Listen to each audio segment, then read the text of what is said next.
بسم اللہ الرحمن الرحیم۔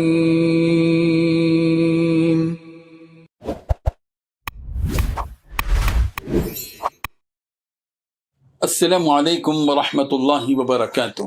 ان الحمد للہ نحمده ونستعینه ونستغفره ونستهدیه والصلاة والسلام على سید المرسلین محمد وآلہ وصحبہ اجمعین، اما بعد۔ حاضرین و ناظرین، یہ درس حدیث نمبر 369 ہے، اور آج یہ درس کا عنوان ہے نیا کپڑا پہننے کی دعا۔ روایت سماعت کیجیے، ترجمے کے بعد تشریح ہوگی۔ بسم اللہ الرحمن الرحیم۔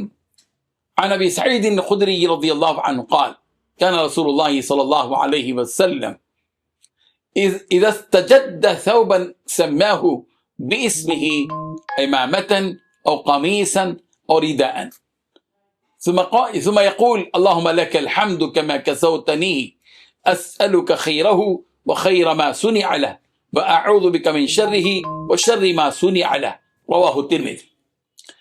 حضرت ابو سعید خدری رضی اللہ عنہ سے روایت ہے، وہ فرماتے ہیں کہ رسول رحمت صلی اللہ علیہ وسلم جب کوئی نیا کپڑا زیبتن فرماتے، پہنتے، تو اس کو اس نام سے موسوم فرماتے، جیسے امامہ ہے، قمیص ہے، چادر۔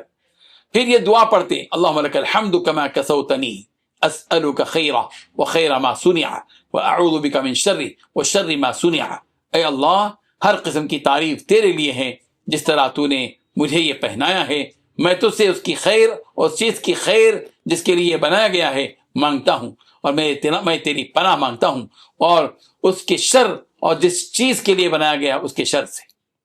بزرگان محترم، پیارے پیغمبر صلی اللہ علیہ وسلم کا نئے لباس کو نام لے کر یاد کرنا دراصل ایک عملی تعلیم ہے کہ انسان اپنے پاس موجود نعمت کو محسوس کرے، اسے واضح طور پر اللہ کا فضل سمجھے، اور ہر نعمت کا شکر زبان سے ادا کرے، جیسا کہ قرآن مجید میں بھی بتایا گیا، وَأَمَّا بِنِعْمَةِ رَبِّكَ فَحَدِّثْ، کہ تم اپنے رب کی نعمت کا اظہار کرو۔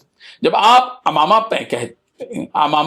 پہنتے یا قمیص یا چادر یہ لفظ فرماتے تو اس میں نعمت کا تعین ہوتا تھا کہ یہ چیز اللہ نے مجھ کو دی، قمیص یا چادر یا امامہ، اور اس کی درجہ بندی دونوں شامل ہو جاتی تھی۔ اس کا ایک عملی فائدہ یہ بھی ہے کہ مسلمان ہر وقت اپنے رب کے احسان کو تازہ رکھے، زبان زد رکھے۔ اس دعا میں دو بڑی تعلیمات موجود ہیں۔ پہلی یہ کہ اللہ سے خیر طلب کی جائے، کہ اگر یہ نعمت دین کی مدد، پردے، ستر اور عزت کا سبب بنے تو یہ حقیقی خیر ہے، اور اگر لباس کے ذریعے انسان کے اندر تکبر آ جائے، خود نمائی آ جائے، اسراف پیدا ہو، تو ظاہر بات ہے کہ یہ لباس شر ہے۔ دوسری تعلیم یہ دی گئی کہ انسان ہر نعمت کے دونوں پہلوؤں پر غور کرے، یعنی ہو سکتا ہے کہ ایک چیز بظاہر اچھی لگتی ہو مگر کسی وقت اسی میں شر کا امکان بھی ہو۔ اسی لیے رسول رحمت صلی اللہ علیہ وسلم نے ہم سب کو سکھایا کہ ہر چیز کی خیر مانگی جائے اور ہر ممکن شر سے پناہ مانگی جائے۔ اللہ تبارک و تعالی ہم سب کو عمل کی توفیق عطا فرمائے، آمین۔ وآخر دعوانا ان الحمد للہ رب العالمین۔